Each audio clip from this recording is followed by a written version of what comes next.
Thank you, Louisa. The sushi from Louisa's parents' place is incredibly delicious.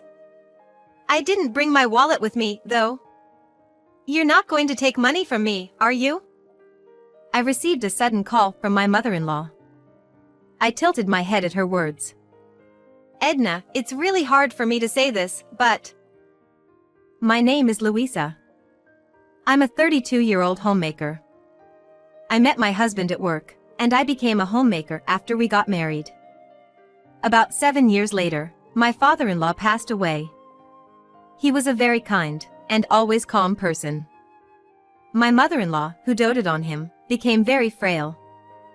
At my husband's suggestion, we decided to live with her to take care of her. After living together for a few months, my mother-in-law hardly spoke and seemed like an empty shell. Occasionally, she would say, "I want to go be with my husband," and start crying. Worried about her, both my husband and I tried our best to support her, taking her to various places and providing emotional care. Our efforts paid off, and gradually, my mother-in-law started to regain her health. After about a year of living together, she was back to her old self, full of energy. Both my husband and I were overjoyed at her recovery. However, my recovered mother-in-law began to reveal her true nature. You see, when we were living separately, we didn't notice, but my mother-in-law was extremely frugal. Having a sense of saving money is a good thing, but her frugality went to extremes. She would reuse bathwater for about 3 days, and she wouldn't flush the toilet until it was full, and so on. While I thought her frugality was a bit extreme, it wasn't beyond what I could tolerate, so I went along with it. The problem was her behavior outside the house. She would bring home more than 10 plastic bags from the supermarket, go back for samples multiple times, and stuff her pockets full of free condiments. She had been cautioned by supermarket staff a few times, and it was so embarrassing to shop with her that I also warned her. What's wrong with receiving things that you're free to take? My mother-in-law simply wouldn't listen. Besides, you can't use that many condiments, and it doesn't save much money. Even the plastic bags from the supermarket take only what you need written on them. Nevertheless, my mother-in-law showed no remorse and proudly proclaimed how good she was at saving money to everyone around her. It seemed that my mother-in-law was putting a lot of emphasis on how much she benefited. For her, other people's inconvenience didn't matter. As long as she gained something, it was all right. I had worked at a supermarket during my student days, and I had been troubled by people like my mother-in-law, who took supplies without hesitation. Supplies can add up unexpectedly, and many places are just barely managing financially. So, in those small details, if the store suffered a loss, it could easily go into the red. Perhaps because I knew this background, I couldn't accept my mother-in-law's actions, no matter what. I talked to my husband about it, and he said, "My mom is living with us now, and she feels indebted for causing us trouble. I'm sure she's trying to help us by saving money her own way. Besides, she's finally starting to feel better, and she's found something she wants to do, which is saving. Let's just watch over her for a while." But he didn't really entertain the idea. Indeed, what my mother-in-law was doing didn't amount to crime like shoplifting, as my husband pointed out. My mother-in-law had only recently regained her health, and I didn't want to create waves over such a trivial matter that could potentially affect her well-being. So, I decided to tolerate this issue. Maybe, in a little while, my mother-in-law would become more settled down and stop doing things like this. There was a faint hope for that. Several months passed since we started living together, but instead of settling down, my mother-in-law's actions were gradually escalating. Living together, I came to realize that my mother-in-law had a blunt and assertive personality, and she was very strong-willed. She also loved gossip and engaged in chit-chat with neighbors every day. My mother-in-law had no sense of restraint, and no matter how invasive the topic, she would boldly intrude into it without hesitation. Consequently, my mother-in-law was known in the neighborhood as the most well-informed person. My late father-in-law had served as the head of the neighborhood association for many years and had been active in improving the community on his own initiative.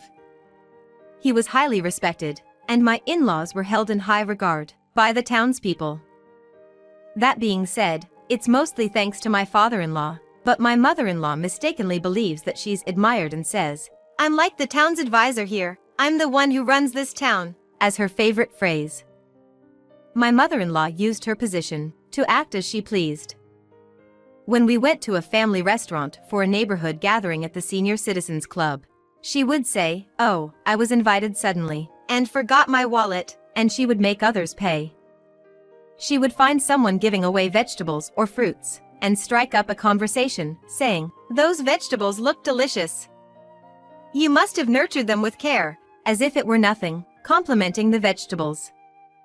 She wouldn't leave until the person offered to share something with her, and in general, she liked to be treated by the people around her, or to make them contribute in some way. The neighbors didn't complain, but they clearly looked troubled. Even when I gently tried to advise her, she would get angry and say they offered to do it themselves, "So it's fine." The way you put it, it sounds like I'm forcing them to treat me or making them pay, and it became impossible for me to handle. One day, when I went shopping, I found my mother-in-law and the neighbor, Mrs. Bell, talking in front of the supermarket. "Hello," I greeted them, and Mrs. Bell, struggling with a heavy box of premium melons, replied, "Hello, Louisa. That looks heavy. Are you okay?" "Oh, it's a bit heavy, because of the melons, and I was afraid to put it on the ground." Seeing Mrs. Bell's relieved expression, I realized that my mother-in-law had her eye on those melons, expecting them to be shared. Our conversation has gone on for a while. It's hot today, and it's best to stop standing around and chatting. We wouldn't want the melons to spoil, right? I can help carry them to the car, I said, forcefully ending the conversation and leaving my mother-in-law behind as she planned to continue shopping. I helped carry the melons to the car. "Thank you for your help, Louisa," Mrs. Bell said, as we carried the melons. "No, it's more like my mother-in-law should apologize. Judging from her behavior, she was indirectly asking you to share those melons, right?" When I asked this, Mrs. Bell awkwardly nodded. "That's right. I had told her that I planned to send these to my son and his wife, so I couldn't share them as usual. But she kept insisting that I should taste them before sending them, and that she had never seen this variety before, so she didn't know how they tasted. She clearly wanted me to share them, and wouldn't let it go." Mrs. Bell looked exhausted as she spoke, and I felt sorry for her. "I'm sorry for the trouble my mother-in-law causes all the time." When I apologized, Mrs. Bell quickly shook her head. "You don't need to apologize, Louisa. You always try to stop her, right?" "Yes, but my mother-in-law never listens to me. Only her husband could really stop her. When he was alive, he used to keep an eye on her, and she never did anything as unreasonable as she does now. She changed so much after he passed away." Indeed, I had never felt that my mother-in-law was stingy or unreasonable before we started living together. Losing her husband must be tough on her, and the neighbors all tried to endure it. But lately, it's become a bit too much, and it's almost unbearable. Mrs. Bell said this, lowering her gaze. I apologized to Mrs. Bell once again, promising to be more careful, and then went home. What my mother-in-law was doing was almost like extortion. While she didn't explicitly state it, the talk among Mrs. Bell and the other neighbors was that everyone was troubled by her behavior.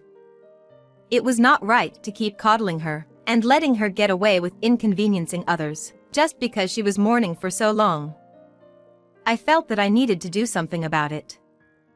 Thinking this, when I returned to my in-laws' house, it seemed my mother-in-law, who had arrived home before me, was waiting for me, fuming. "Hey, Louisa, what was that earlier? What do you mean by that?" I asked with wide eyes. "Interfering with what was going on, of course. We were about to receive a high-quality melon from Mrs. Bell, but because of your interference, we missed out on it. My mother-in-law, breathing heavily and fuming, left me flabbergasted. That wasn't something bought for personal use, it was meant to be sent to her son and his wife.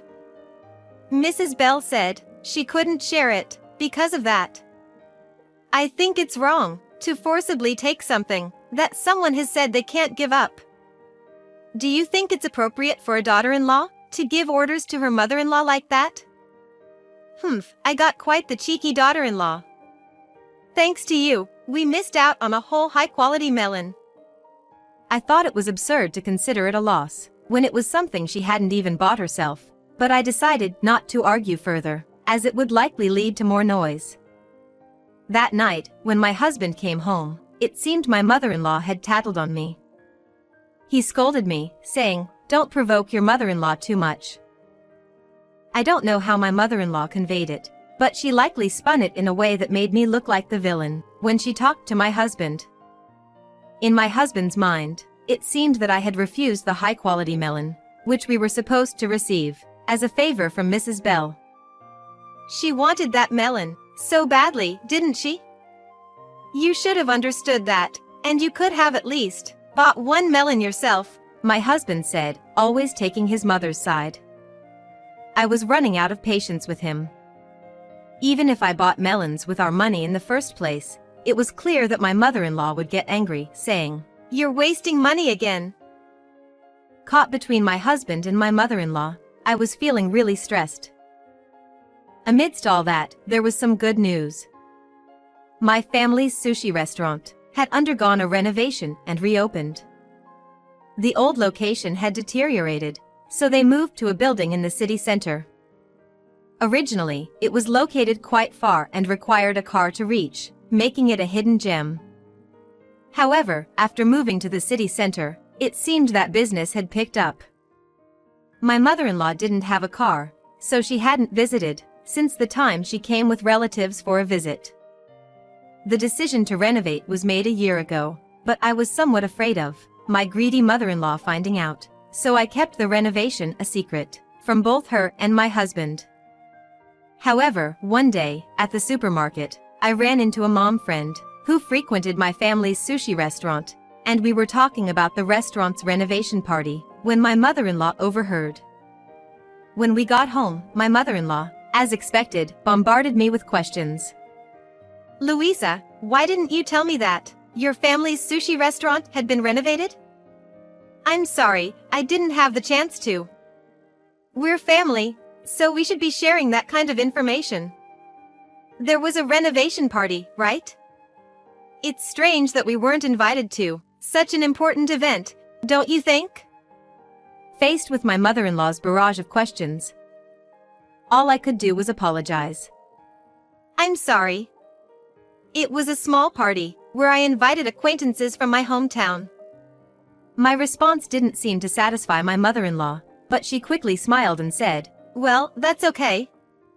We'll be relying on them a lot from now on, so we'll have plenty of opportunities to go. It's so convenient that it's in a building near the next station." I had a bad feeling about her grinning like that, and my unpleasant premonition would soon prove to be spot on. One day, while I was doing household chores as usual, I received a sudden phone call from my mother-in-law. "Thank you for the meal, Louisa. The sushi from your family's place is incredibly delicious," she said on the phone, laughing cheerfully. "Huh, did you go to my parents' place to eat?" "Yes, with relatives." I was surprised that my mother-in-law of all people went out to eat. "If you had told me, I could have invited you too. That's why I'm calling now." Even though I told the restaurant staff we were family, they claim they don't know us at all. We thought it was a treat from Louisa's family, so we didn't bring our wallets. You won't charge us, right? So come over here quickly and explain the situation. My mother-in-law's voice was filled with irritation, but I glanced at the calendar nearby and furrowed my brows. Today is the restaurant's regular day off. My family's place is closed today. Are you sure you didn't mistake the restaurant? There was a brief silence. Huh? That's not possible. It's in the building next to the station, right? The location is correct, but I remember there being another sushi restaurant in that building. When I mentioned the restaurant's name, my mother-in-law became furious. It's a completely different place. It's probably because you didn't properly communicate the name that I got confused. Even though she said that, I hadn't uttered a word about the restaurant's information. My mother-in-law misunderstood after prying into things. Furious, she said over the phone, "You should take responsibility and come pay." But I had no obligation to go and pay. Aren't there relatives with you? Just have one of them pay, I suggested, and my mother-in-law became even more frantic. I told everyone, today you can eat for free, so dig in. Even though they asked me multiple times during the meal, "Are you sure it's okay to eat this much?" I said it was fine. Now, after saying that, I can't ask for payment. Even so, unless someone pays, it becomes a dine and dash. I replied, and my mother-in-law yelled, "That's why I'm telling you to come and pay right away. I'm outside making this call now, but I'm keeping the relatives waiting inside. Hurry up and bring the money."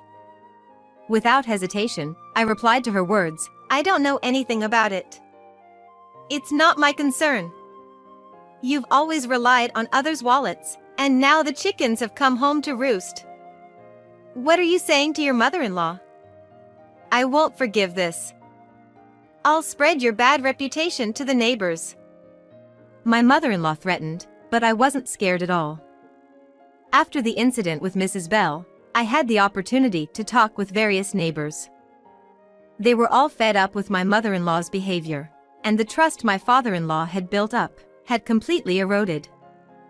Our neighbors were actually supportive of my efforts to deal with my mother-in-law, so it was unlikely they would side with her, saying whatever she did. "If you want to do that, go ahead. I won't come over to pay anyway," I said and hung up the phone. After that, my mother-in-law called me many times, but I continued to ignore her completely. Even in the evening, my mother-in-law didn't return home. During dinner with my husband, she was finally brought back by her relatives. When my mother-in-law returned, she seemed completely dejected. The sushi restaurant she mistakenly entered was even more upscale than my family's. Dining there normally costs no less than $400 per person. They ate as a large group, so the bill was nearly $8,000. To cover this cost, the relatives apparently went through a lot of trouble. "Mom, what on earth have you done?" After hearing the story, my husband finally scolded his mother. "It's your fault, Louisa. You gave me the wrong restaurant name. To begin with, I didn't tell you anything about my family's restaurant. You probably heard it on your own and made a mistake. You haven't said anything about going to the restaurant." I retorted sharply, and my mother-in-law fell silent. "Edna, you always say things like, 'I forgot my wallet,' and make others pay, right? Everyone is fed up with your actions. Please learn from this and stop doing such things." When I said this, my husband, who had been quiet until now, spoke up. "I've been lenient with you until now, but if you cause trouble to others, it's different. Reflect on your actions, and you have to take care of this expense yourself." My mother-in-law was quite dejected, even though my husband had been gentle until now. Even my husband, who had never listened to me before, said, "I can't believe my mom would do something like this. I'm sorry for not listening earlier. We'll stop living with my mom, and I promise to change. Just don't divorce me," and he apologized. To be honest, I had thought my husband would take his mother's side, so it was surprising that he went this far. I loved my husband, so I gladly accepted his proposal. Afterward, we haven't stopped living with her after all. When I told the neighbors about the incident, all of them asked me not to move out. I thought maybe it's because they would miss having my mother-in-law's chaperone, but I also liked our friendly neighbors, and moving would incur expenses. My mother-in-law has become quite docile now, and considering the future, it seemed better to continue living together. In the end, my mother-in-law paid for the expensive sushi from the money my late father-in-law had left for emergencies. Due to this payment, she almost depleted the money left by my father-in-law, and my mother-in-law, who had adored him, became quite depressed. Her newfound stinginess seemed to stem from vague anxieties about the future. She had been a full-time homemaker, always relying on her beloved husband, and losing him must have made her very anxious. I too am frightened at the thought of suddenly losing my husband. In that sense, I can understand my mother-in-law's feelings. Moreover, my reformed mother-in-law decided to start working part-time to save up for her retirement home expenses, and she struggles every day with the unfamiliar labor. Inspired by her, I'm considering getting a job as well, but recently, I found out I'm pregnant. For now, I want to prioritize raising my child. As evidenced by this blessing of pregnancy, my relationship with my husband has improved significantly. While it has been challenging in various ways, ultimately, it deepened our family bonds and brought us closer to our neighbors, so maybe it wasn't such a bad experience after all.